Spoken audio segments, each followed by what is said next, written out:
Gracia y paz, queridos hermanos, y bienvenidos nuevamente a un episodio más de la palabra ardiente a modo de sinopsis, especialmente para aquellos que se han ido sumando a este estudio del conocimiento de Dios. Comenzamos hace unas semanas atrás una serie acerca de los atributos de Dios. Una de las razones más importantes que me motivó acerca de este tema es el desconocimiento que existe en general acerca del carácter de Dios. La evidencia de esto se puede ver claramente a través de las numerosas falacias que la gente cree y proclama acerca de Dios en referencia a lo que Él puede o no puede hacer, aún acerca de quién es Él. Entre otras ideas, falacias que muchas veces son proclamadas desde los púlpitos y luego a las redes sociales, enseñanzas que son producto de la imaginación de las personas, no del conocimiento de Dios ni de una interpretación correcta de las Sagradas Escrituras. Si estas enseñanzas te edifican y te ayudan en tu comprensión de quién es Dios, puedes apoyar al canal compartiendo estos segmentos, tal vez suscribiéndote y dejando un me gusta. Volviendo a lo anterior, de hecho, hace unos días estaba mirando un video en las redes sociales de alguien que quería recalcar la importancia de las experiencias espirituales por sobre el conocimiento de Dios. De hecho, este personaje que estaba presentando este podcast parecía tan convincente y carismático. Su argumento era que en el caso del apóstol Pablo, nada del conocimiento que había adquirido antes de su conversión en el camino a Damasco le sirvió, y que tal experiencia en el camino a Damasco era la cúspide de la vida de Pablo, la cúspide espiritual, y que a partir de ella fluía toda su vida cristiana y animaba a sus oyentes a buscar la experiencia espiritual, reduciendo el conocimiento de Dios a algo opcional, teorías, extremismo y una pérdida de tiempo. Quiero en breves segundos responder a este tipo de enseñanza, la cual es tan influyente, tan predominante, aún en círculos cristianos, y tan dañina. Es peligroso cuando la fe que se profesa, la cual decimos ser cristiana, pierde contenido. Versos bíblicos pierden contexto y una interpretación correcta de acuerdo a las bases y reglas contenidas en las Escrituras. Este tipo de enseñanzas, como las que le acabo de mencionar a partir de este podcast que escuché, quiere hacer pensar que la experiencia espiritual es central para la fe cristiana. La teología o el conocimiento de Dios es secundario y el episodio o delirio emocional, el éxtasis, lo es todo. Pero ¿qué es lo que especialmente Pablo nos enseña en el Nuevo Testamento? Primero, es verdad que Pablo en ningún momento enseña que deberíamos suprimir ninguna respuesta emocional que sea válida a la verdad del cristianismo. Y de hecho nosotros tampoco deberíamos enseñar eso. Existe y debería haber una respuesta emocional dentro del cristianismo. Sin embargo, la experiencia y la emoción no deberían ser la base sobre la cual se desarrolla nuestra vida cristiana. La revelación objetiva de Dios a través de las Escrituras es la base de nuestra fe cristiana. Si se confía en la experiencia por sobre la revelación de Dios en las Escrituras, lo único que se logra, y lamentablemente lo podemos ver tan frecuentemente, es distorsión de la fe cristiana verdadera y los excesos. Pero no solamente eso. Una de las cosas más deplorables que este tipo de enseñanza transmite es que las Escrituras no son suficientes para suplir al cristiano de todo lo que necesita para vivir una vida que agrade a Dios, caminando en santidad, de una manera digna de Él, lo cual va en contra de tanta enseñanza apostólica. Aún más, Pablo, a través de sus cartas en el Nuevo Testamento, constantemente escribe a sus destinatarios que su oración es que crezcan en el conocimiento de Dios.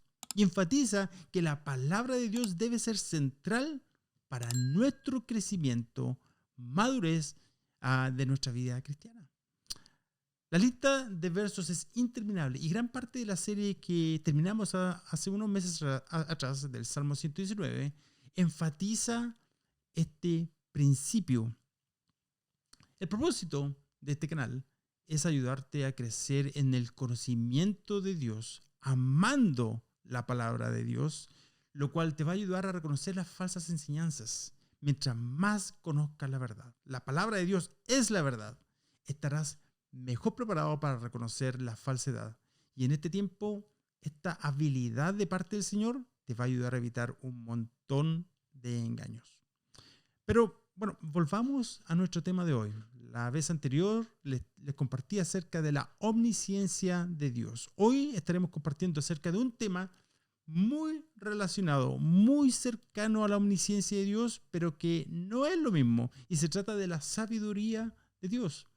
Como definición, la sabiduría es la capacidad de juzgar correctamente y seguir el mejor curso de acción para alcanzar el fin o propósito más alto basado en el conocimiento y la comprensión. El propósito o final más alto siempre será la gloria de Dios y el bienestar de su pueblo. Quiero añadir que estos dos finales o propósitos nunca están en conflicto. Esto es importante porque hoy en día existe un énfasis desmedido y fuera de contexto en el cual se piensa que Dios está enamorado de sus hijos y que el propósito final de Dios es bendecirles, que sean prósperos. Olvídense de que Dios les va a permitir sufrir. Eso es el diablo. Olvídense de la santidad y el arrepentimiento. Pero ¿qué dicen las Escrituras? Romanos 11:36 dice lo siguiente: porque de Él, por Él y para Él son todas las cosas. A Él sea la gloria por los siglos. Amén. Y otro verso en Proverbios 16 dice también lo siguiente: todo lo ha hecho el Señor para su propio propósito y aún al impío para el día malo. No debemos olvidar que Dios es intencional en magnificar su propio nombre y su propia gloria sobre todas las cosas. Romanos capítulo 16, 27 dice: al único y sabio Dios por medio de Jesucristo sea la gloria para siempre. Amén. Muy frecuentemente existe una conexión especial entre la sabiduría y la gloria, porque el propósito final de la sabiduría es la gloria de Dios. Esto lo veremos en más detalle. La Biblia nos enseña que solo Dios es la fuente de esa cualidad de sabiduría, la cual está muy por encima de la mejor sabiduría que puedan poseer los hombres caídos. Isaías es tan particular en sus escritos, ofreciendo una sabiduría especial y que deberíamos poner atención. Isaías 55, versículo 8 al 9, dice: porque mis pensamientos no son vuestros pensamientos, ni vuestros caminos mis caminos, dijo Jehová. Como son más altos los cielos que la tierra, así son mis caminos más altos que vuestros caminos y mis pensamientos más que vuestros pensamientos. Queridos hermanos, Dios no solamente tiene el conocimiento, sino que Él sabe qué hacer con ese conocimiento a un nivel absolutamente perfecto. Pero además, me gustaría mencionar que la sabiduría de Dios también está conectada muy frecuentemente al poder de Dios. Y lo menciono específicamente, aunque en este segmento no nos estamos enfocando precisamente en su poder. Sin embargo, ya vemos una vez más que muchos de los atributos de Dios no se presentan en forma aislada el uno del otro, sino que están muy entretejidos entre sí. Este es un principio que se repite en el libro de Job, capítulo 12, dice: en él están la sabiduría y el poder, y el consejo y el entendimiento son suyos. Pensemos en estos dos atributos, la sabiduría y el poder. La sabiduría de Dios no se ve frustrada ni en lo más mínimo. Él es perfecto en todos sus atributos y sabe exactamente qué hacer y tiene el poder para llevar a cabo su perfecta voluntad. Ahora, existen tres áreas donde Dios evidentemente expone y manifiesta su sabiduría exhibiendo su gloria. Primero, en la creación. Pensemos por un momento acerca de la sabiduría infinita de Dios en la creación. El salmista dice en el Salmo 104, verso 24: cuán numerosas son tus obras, oh Señor. Con sabiduría las has hecho todas. Llena está la tierra de tus posesiones. Dios le dio al universo su forma y su orden. Con su sabiduría puso el sol y la tierra a una distancia justa el uno del otro. Un poco más y nos morimos quemados. Más lejos y nos congelamos. La distancia y la inclinación del eje de la Tierra en su órbita son perfectas para producir las 4 estaciones. La sabiduría de Dios exhibida en el mundo animal es un motivo de tremenda admiración para científicos y para todo el mundo en general.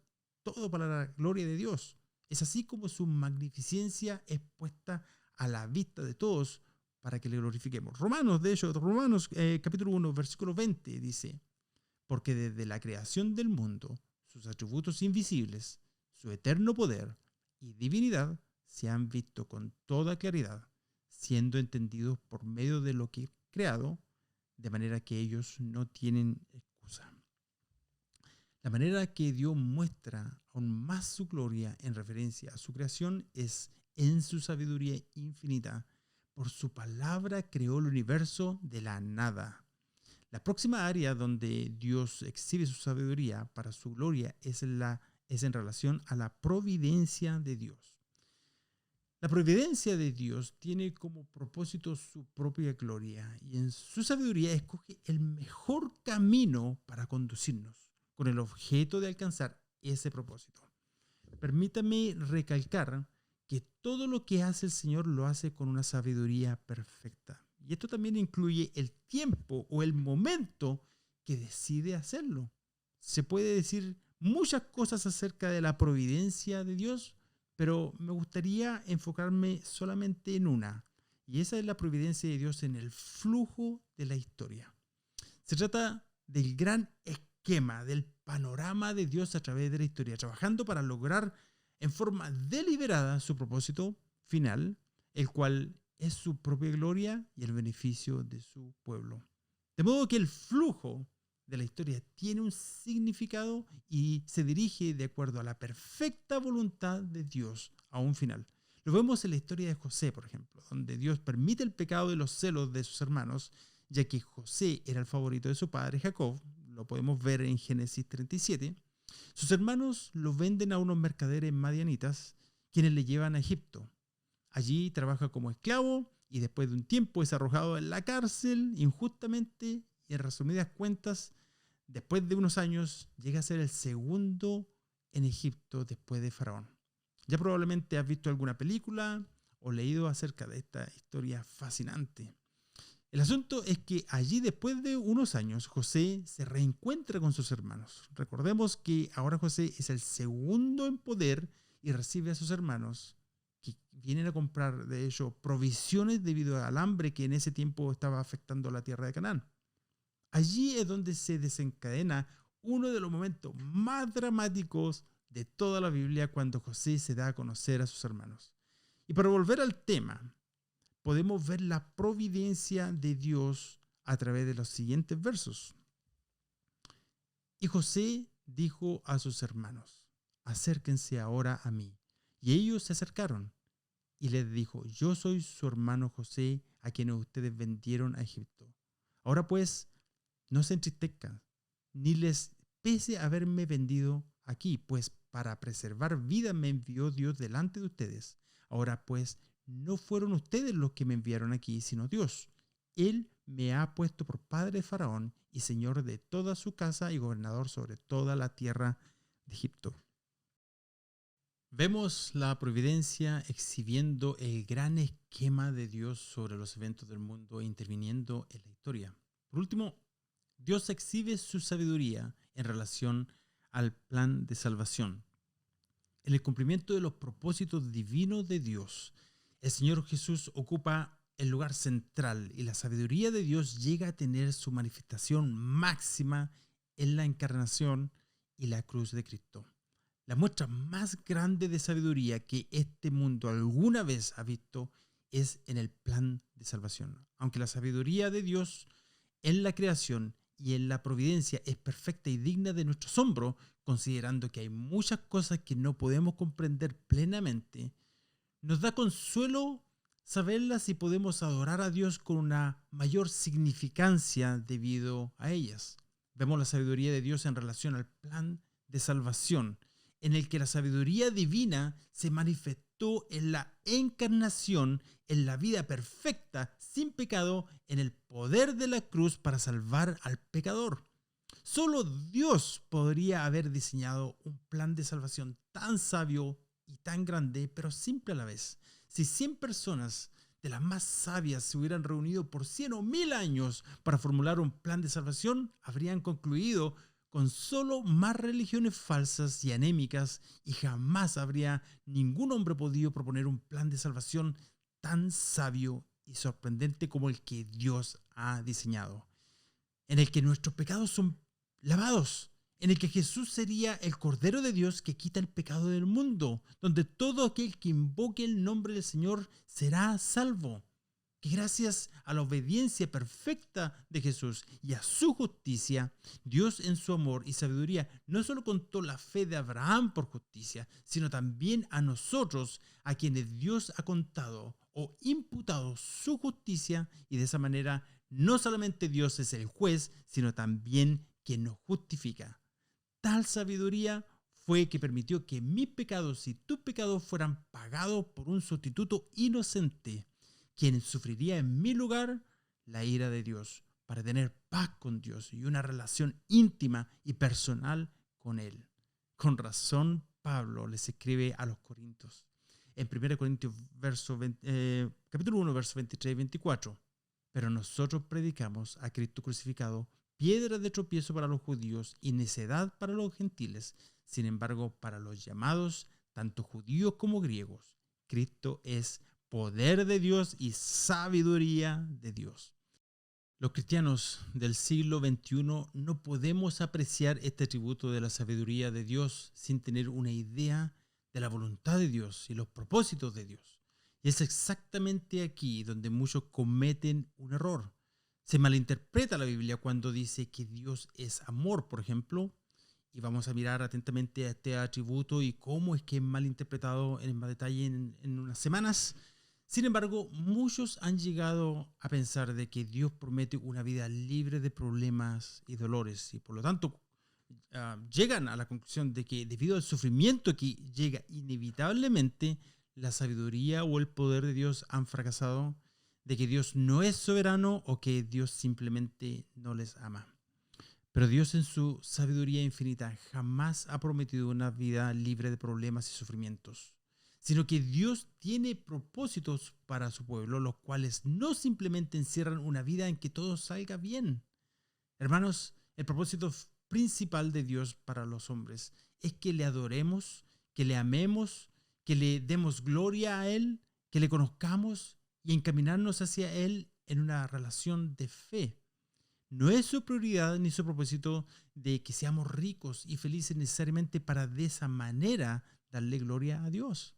Dios en su sabiduría infinita puede permitir el sufrimiento y el dolor en la vida de las personas para así darle una mayor gloria. Por último, podemos pedir a Dios sabiduría cuando la necesitamos y Dios nos promete darnos. En Santiago, capítulo 1, versículo 5 dice: y si a alguno de ustedes le falta sabiduría, que se la pida a Dios, quien da a todos abundantemente y sin reproche, y le será dada. Sin embargo, la sabiduría viene primeramente de la lectura y la obediencia a la palabra de Dios. El Salmo 19, verso 7 nos dice: el testimonio del Señor es seguro, que hace sabio al sencillo. Se debe aclarar que aquí el testimonio del Señor es la palabra de Dios. La sabiduría es uno de esos atributos comunicables de Dios hacia nosotros, aunque no completamente. El libro de los Romanos, en el capítulo 11, verso 33, dice: cuán insondables son sus juicios e inescrutables sus caminos. ¿Qué significa esto, hermanos? Significa que frecuentemente habrá momentos en la vida en que habrá circunstancias que no tienen sentido y que no podremos comprender la razón por la cual Dios permite que pasen. Es en ese tipo de momentos en los cuales simplemente debemos confiar en Dios y obedecer su palabra sabia. Dios es infinitamente sabio y nosotros no lo somos. A Dios le complace cuando confiamos en su infinita sabiduría, en fe, aun cuando no comprendemos lo que está haciendo. Y aquí estos son tan solo los bordes de sus caminos. Cuán leve murmullo hemos oído de él. Se nos fue el tiempo, lo dejamos hasta aquí entonces. Les envío un gran abrazo desde Sydney, Australia, rogando que la gracia del Señor sea con cada uno de ustedes. Será hasta pronto.